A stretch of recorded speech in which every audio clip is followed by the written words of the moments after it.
Bismillahirrahmanirrahim. Assalamu alaykum, hurmatli ko'ruvchilar. Istiqlol kundalik xabarlar programmamizni ko'rishinglarni qarshi olamiz. Men Abdullah Yilg'un. Programmamizda vatanimiz Sharq Turkiston va dunyo kun tartibidagi eng muhim xabarlarni huzuringizga sunamiz. Qanamizda qitinglar, ekranimiz bo'lsin. Uyg'ur siyosatchi Arfiya Yaponiyaning yangi kabinetida burunqi vazifasiga qayta tayinlandi. Konservativ parlament a'zosi Takaichi Sanae 21 oktyabr Yaponiyaning yangi bir navbatlik bosh vazirligiga saylangan bo'lib, uning Yaponiya tarixidagi tunji ayol bosh vazir bo'lishi Xitoyga qattiq pozitsiyada ekanligi qatorliq nuqtalar dunyoning diqqatini tortdi. Shuning bilan birga Uyg'ur siyosatchi Arfiya Eri, ya'ni Arfiya Alining yangi bir navbatlik hukumatda burunqi vazifasini davomlashtirishi, ya'ni Yaponiya muavin tashqi ishlar vazirligiga qayta tayinlanishi muhojiratdagi Uyg'urlarni hayajonga soldi. Har qaysi Sharq Turkiston tashkilotlari orqa-orqadan tabriknoma e'lon qildi.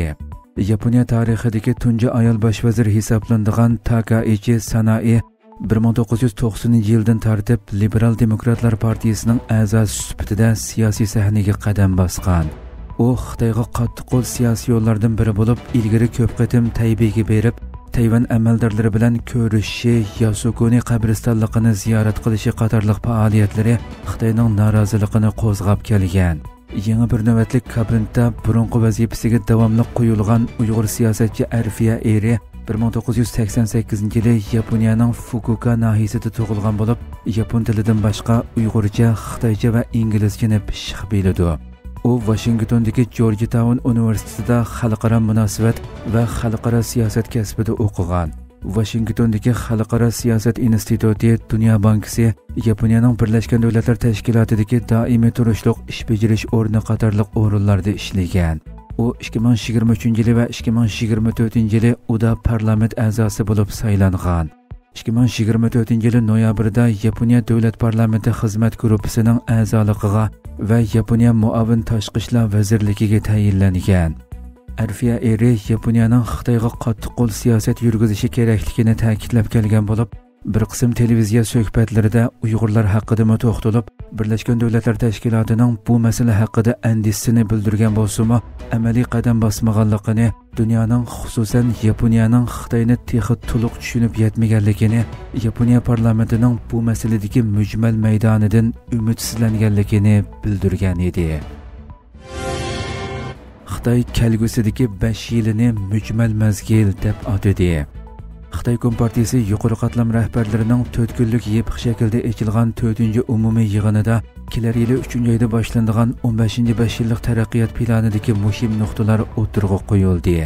Xitoy Kompartiyasining 20-navbatlik 4-umumiy yig'inida yuqori qatlam amaldorlari 24-oktyabr hozirgi zamon sanoat sistemasini qurib, fan texnikada o'ziga tayanishga texmo ko'p kuch chiqaradiganligini da'vo qildi. Ular bu harakatlarni Amerika bilan bo'lgan raqobatda o'zining o'rnini mustahkamlashdagi ochqishli qadam deb qaramoqda.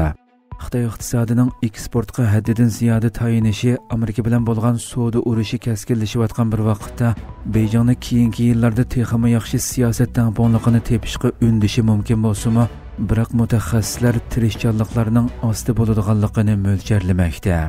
Xitoy tashviqot organi Xinhua agentligi tomonidan partiya rahbarlarining 4 kunlik yepiq yig'inidan keyin e'lon qilingan bayonotda Xitoyning 15-5 yillik taraqqiyot planidagi muhim nuqtalar o'tirg'a qo'yildi. Planning to'liq teksti 3-oyda ochiladigan Xitoy xalq qurultiyi yig'inida e'lon qilindi ekan. Xinhua agentligi e'lon qilgan bayonotda Xitoy rejimi strategik fursatlar, xatarlar va xiristlar bilan to'lgan, aniqsiz, mujmal va oldin paraz qilg'ili bo'lmaydigan omillar ko'paydigan bir davrga kiradi. Biz ishlab chiqarish sohasining muvofiq nisbatini saqlab, ilg'or ishlab chiqarishni asos qilgan hozirgi zamon sanoat sistemasini qurishimiz kerak deyildi. Bayonotda yana Xitoy rejimining xalqning farovonligini va ijtimoiy kafolat sistemasini yaxshilashga tirishadiganligi da'vo qilindi.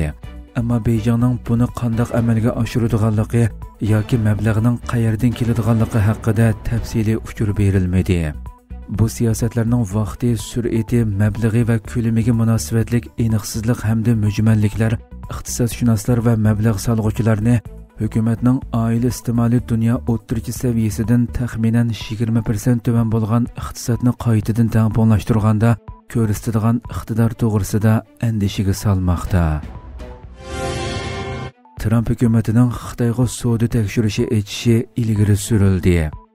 New-York vaqti kezdi Trump hukumatining Xitoyning 2020-yili imzolangan savdo kelishimining shartlarini o'rinlamaganligi sababidan savdo tekshirishi etishga tayyorlanayotganligini ilgari surdi.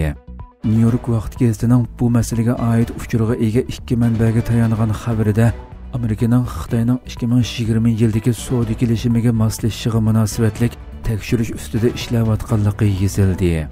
Xabarda Xitoyning Trumpning birinchi mazgilida imzolangan savdo kelishimining shartlarini o'rinlamaganligi sababidan boshlanganligi bayon qilingan tekshirishning bugun e'lon qilinishining mo'ljallanayotganligi bayon qilindi.